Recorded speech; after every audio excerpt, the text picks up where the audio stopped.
Kamusta mga kapatid? Ako po si Kuya Ari and welcome sa ating YouTube channel, Kuya Ari's Collections.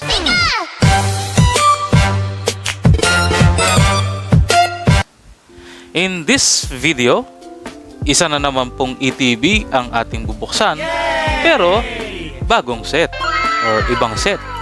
Ito po ay ang Paradox Rift Elite Trainer Box.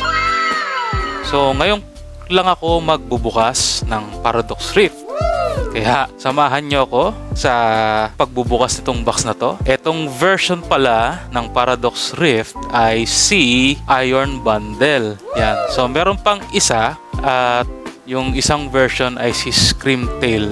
Screamtail nga ba? Screamtail. Yan. So, ito muna bubuksan natin sa Iron Bundle.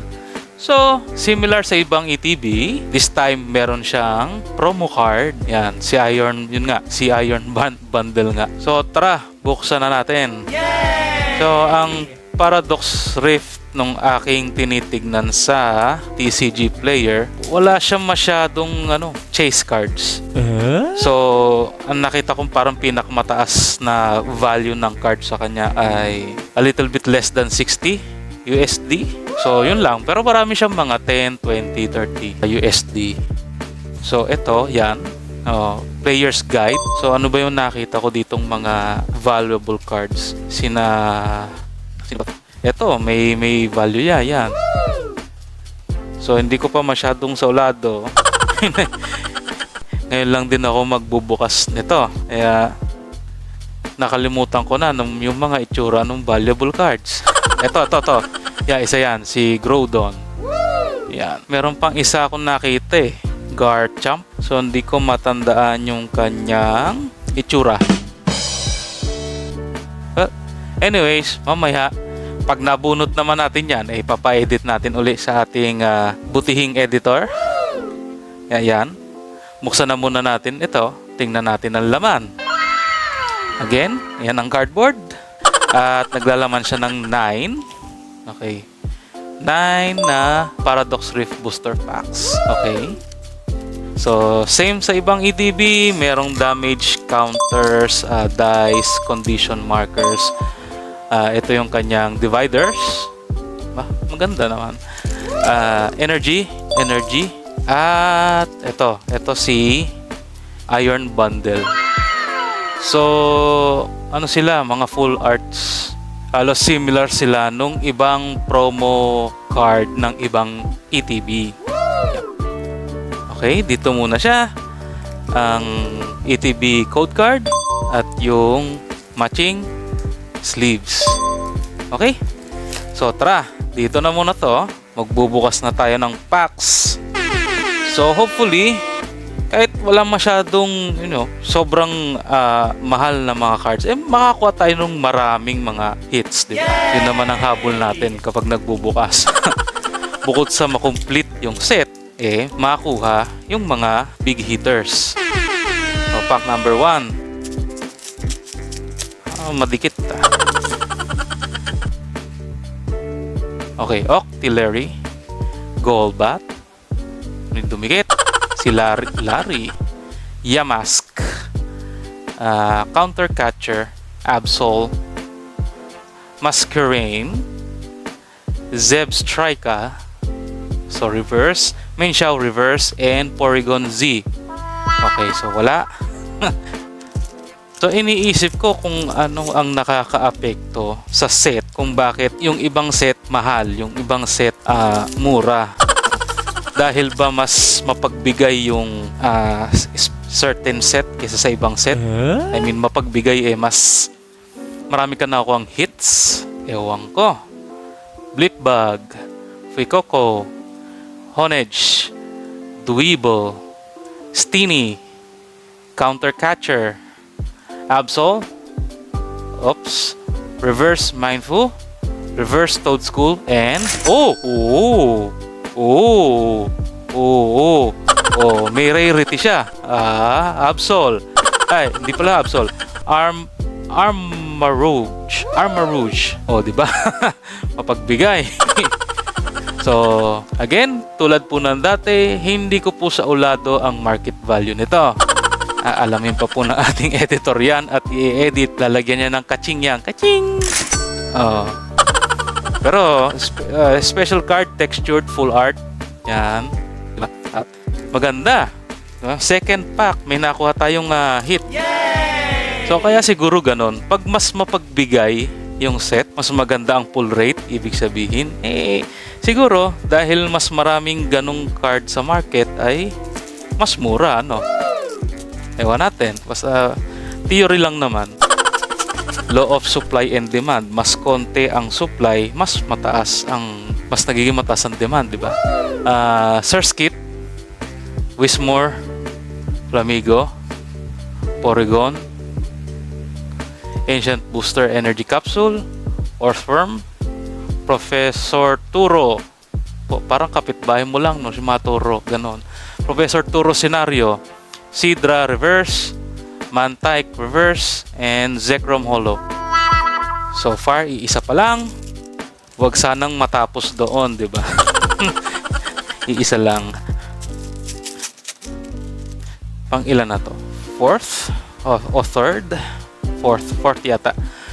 Horsey, Joltik na may Celtic, Loudred, Remoraid, Masquerain, Ancient Booster, kahaba-haba naman ang pangalan nito. Earthworm, Gliscor, Reverse.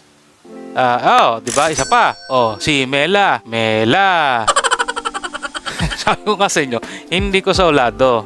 Natutuwa na lang ako pag may nakukuha, diba? Yay! Mela. So, may rarity rin. Textured, full art.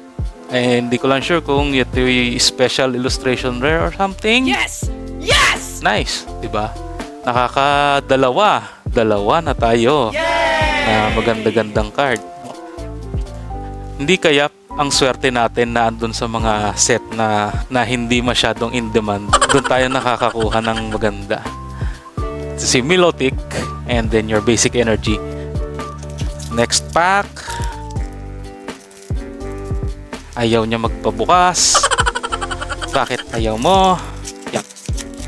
Dahan-dahan lang kasi baka mamaya ang card ma-damage. At least ito tulad niya, no, yung code card, yun ang may mga tama.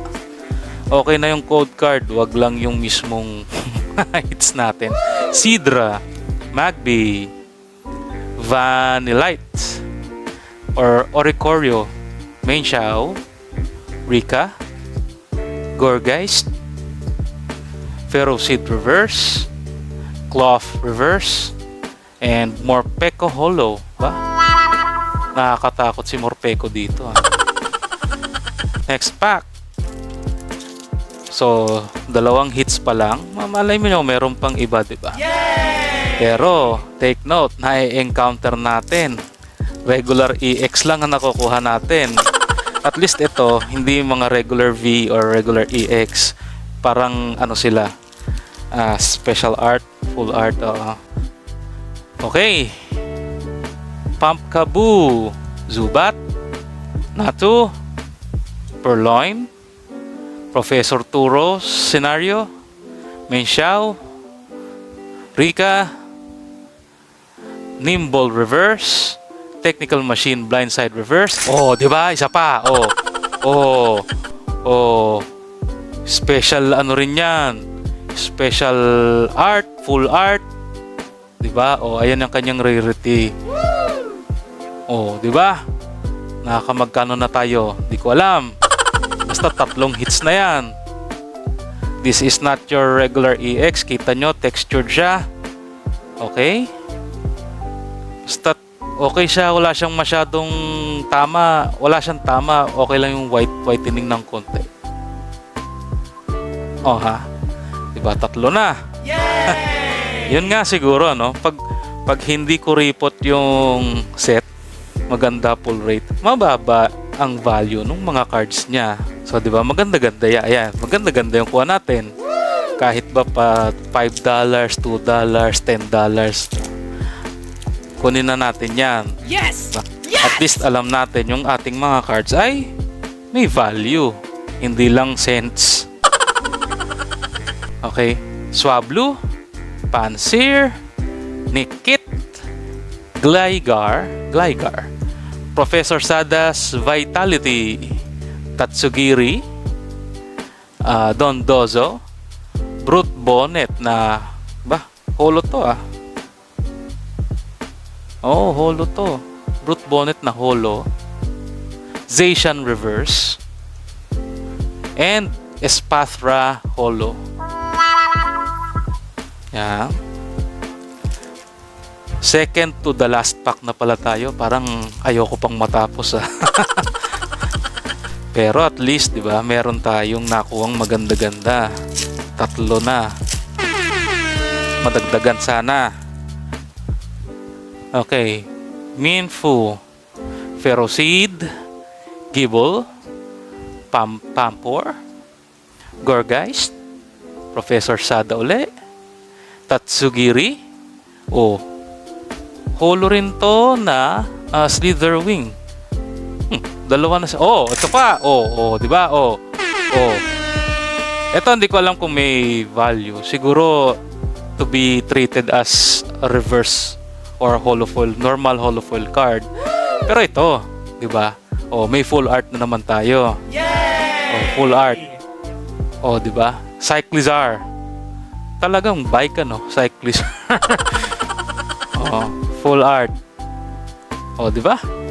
Mapagbigay. Siyempre, kung mapapansin nyo, marami akong opening, unboxing na maalat. Malas. Meron naman times, yan, babawi-bawi tayo, di ba? Golisopod, tsaka yung basic energy. Last pack magic.